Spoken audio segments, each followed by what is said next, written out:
Oke, kali ini kita akan bedah tuntas satu peristiwa yang kompleks, yaitu bencana tanah longsor di Cisarua. Kita bakal lihat apa sih yang sebenarnya terjadi, kenapa ini bisa sampai kejadian, dan yang terpenting, pelajaran apa yang bisa kita petik dari semua ini. Yuk, kita langsung mulai aja. Jadi, lokasi kejadiannya ada di Cisarua, Jawa Barat. Terjadi sebuah tanah longsor yang dahsyat banget. Peristiwa ini nggak cuma merenggut nyawa dan rumah, tapi juga langsung memicu satu perdebatan besar soal penyebab dan siapa yang bertanggung jawab.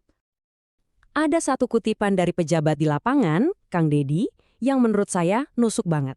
Dia bilang, bencana itu nggak pernah pilih-pilih. Alam nggak peduli tanah itu punya siapa, punya negara atau punya pribadi. Kalau udah waktunya longsor, ya longsor aja. Sebuah kebenaran yang pahit ya. Nah, dari sini pertanyaan terbesarnya langsung muncul. Jadi, ini salah siapa? Apakah ini murni karena faktor alam yang nggak bisa kita kendalikan? Atau jangan-jangan ada ulah manusia yang bikin semuanya jadi jauh lebih parah? Dan ternyata jawabannya nggak sesederhana itu. Ada dua sisi cerita di sini. Menurut temuan geologi resmi, penyebabnya ya alam. Lerengnya curam banget, tanahnya gembur, terus dihantam hujan super ekstrim. Tapi kalau kita lihat realitas di lapangan, ceritanya beda. Longsoran dari atas itu memang alami, tapi dampaknya jadi dahsyat karena di bagian bawah penghalang alaminya udah hilang akibat alih fungsi lahan. Pejabat yang sama ngasih analogi yang cerdas banget. Dia bilang ini kayak main tarik tambang. Bayangin, material longsor dari atas itu satu tim yang narik ke bawah. Seharusnya tanah di bawah itu jadi tim yang nahan. Masalahnya, tim penahan ini udah lemah. Batu-batu besar, pohon-pohon, akar-akar kuat yang harusnya jadi jangkar, udah nggak ada lagi. Oke, di tengah perdebatan soal penyebab, ada satu hal yang jauh lebih mendesak, nasib para korban. Nah, di sini pemerintah langsung bergerak cepat dengan berbagai bantuan darurat. Fokus utamanya adalah ke 34 keluarga yang kehilangan segalanya. Rumah mereka hancur, rata dengan tanah.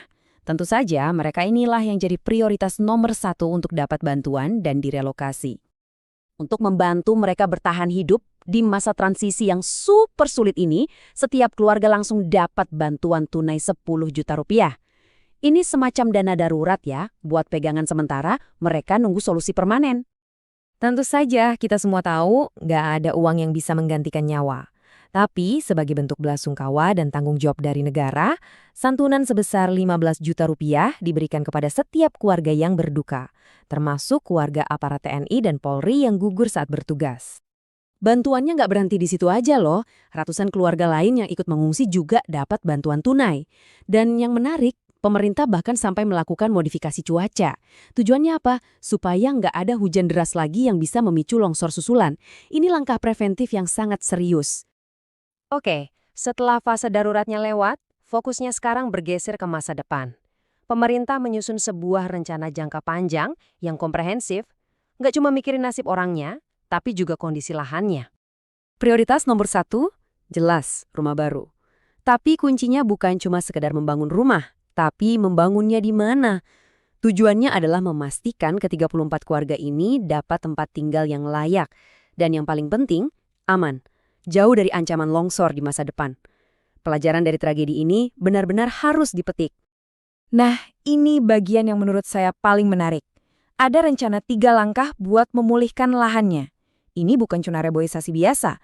Pertama, lahan seluas 350 hektar itu bakal dihijaukan lagi. Kedua, yang ngerjain siapa? Warga yang jadi korban. Mereka dibekerjakan dan dibayar. Jadi ada pemberdayaan ekonomi. Dan ketiga, pohon yang ditanam itu bukan sembarang pohon, tapi bambu dan pohon buah-buahan. Jadi bisa jadi sumber penghasilan buat mereka nanti. Ini solusi yang mikirin alam sekaligus ekonomi masyarakat. Keren banget.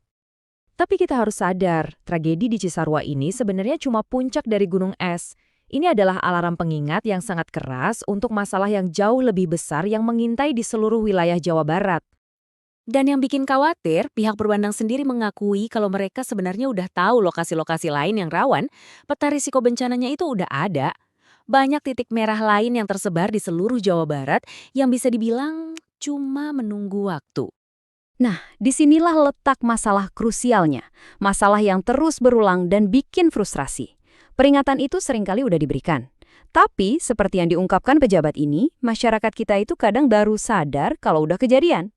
Sama seperti kasus di Arjasari, peringatan udah ada, tapi diabaikan.